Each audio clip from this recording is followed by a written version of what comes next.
ഞാനിവിടെ ഇൻസ്റ്റാഗ്രാമിൽ പങ്കുവയ്ക്കുന്ന ഓരോ കാര്യങ്ങളും ഒന്നുമില്ലെങ്കിൽ ഞാൻ അനുഭവിച്ചതോ, അതായത് ഞാൻ എക്സ്പീരിയൻസ് ചെയ്തതോ അല്ലെങ്കിൽ ഞാൻ കണ്ടതും കേട്ടതോ ആയിട്ടുള്ള കാര്യങ്ങളാണ്. അല്ലാത്തതൊന്നും ഞാനിവിടെ പറയാറില്ല. എല്ലാ ഭാര്യ ഭർത്താക്കന്മാർക്കും തങ്ങൾക്ക് എപ്പോൾ കുട്ടികൾ വേണമെന്നും അവർ തമ്മിൽ എത്ര പ്രായവ്യത്യാസം വേണമെന്നും ഒക്കെ തീരുമാനിക്കാനുള്ള സ്വാതന്ത്ര്യമുണ്ട് അല്ലേ? ഞാനൊരു 10-18 വർഷം പിന്നിലേക്ക് പോവാണ് കേട്ടോ. എൻ്റെ ഒരു കഥ പറയാൻ. എൻ്റെ മോന് 9 വയസ്സുള്ളപ്പോഴാണ് ഞാൻ മോളെ കൺസീവ് ചെയ്യുന്നത്. എന്നെ പലരും നിരുത്സാഹപ്പെടുത്താൻ നോക്കി. 10 കൊല്ലത്തെ ഗ്യാപ്പുള്ള കുട്ടികൾ വേണോ, ഒന്നാമത് ഇത്ര പ്രായമായില്ലേ എന്നൊക്കെ പറഞ്ഞിട്ട്.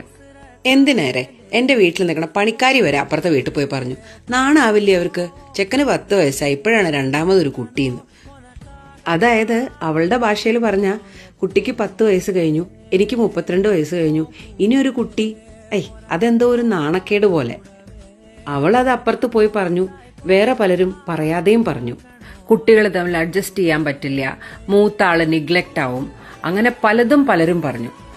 അവളെ ആദ്യമായിട്ട് കയ്യിലെടുത്ത നിമിഷം അവളുടെ 10 വയസ്സുകാരനായ ചേട്ടന്റെ മുഖത്ത് വിരിഞ്ഞ പുഞ്ചിരി, ആ നിമിഷം എൻ്റെ മനസ്സിൽ ഇപ്പോഴും മായാതെ കിടക്കുന്നുണ്ട്. അവൾക്ക് ഏതാണ്ട് 1 വയസ്സാവുന്ന സമയത്താണ് ഞങ്ങൾ ഗാങ്ടോക്ക് എന്നുള്ള സ്ഥലത്തേക്ക് പോകുന്നത്. 3 ദിവസം നീണ്ട യാത്ര ട്രെയിനിൽ. നമ്മുടെ പട്ടാളക്കാരൻ എപ്പോഴത്തെയും പോലെ ഞങ്ങളെ കൊണ്ടുവരാൻ വരാൻ പറ്റിയില്ല ആൾക്ക്. കഷ്ടകാലം എന്ന് പറയട്ടെ, വീട്ടിൽ നിന്ന് ഇറങ്ങുന്ന സമയത്ത് എൻ്റെ കാലൊന്ന് ഉളുക്കി. ട്രെയിനിൽ കയറി ഏതാനും മണിക്കൂറുകൾക്കുള്ളിൽ തന്നെ എൻ്റെ കാലങ്ങട്ട് സ്വെല്ലായി വീർത്തു. ആ കൈക്കുഞ്ഞിനെയും വെറും 10 വയസ്സ് മാത്രം പ്രായമുള്ള ഒരു കൊച്ചുമോനെയും കൊണ്ട് എങ്ങനെ ഞാൻ 3 ദിവസം ട്രെയിനിലിരിക്കും? അതായിരുന്നു അമ്മയ്ക്കും അച്ഛനും ഏറ്റവും വലിയ ടെൻഷൻ. ആ 3 ദിവസവും എനിക്ക് താങ്ങും തണലായി നിന്നത് ആ 10 വയസ്സുകാരനാണ്.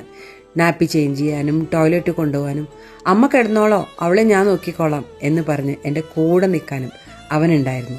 അന്നത്തെ ആ 3 ദിവസത്തെ ട്രെയിൻ ജേർണി, അത് ഞങ്ങളുടെ ജീവിതത്തിൽ ഞങ്ങളെടുത്ത ഏറ്റവും നല്ല ഡിസിഷൻ്റെ ഒരു ഓർമ്മക്കുറിപ്പാണ്. ഹാപ്പി രക്ഷാബന്ധൻ.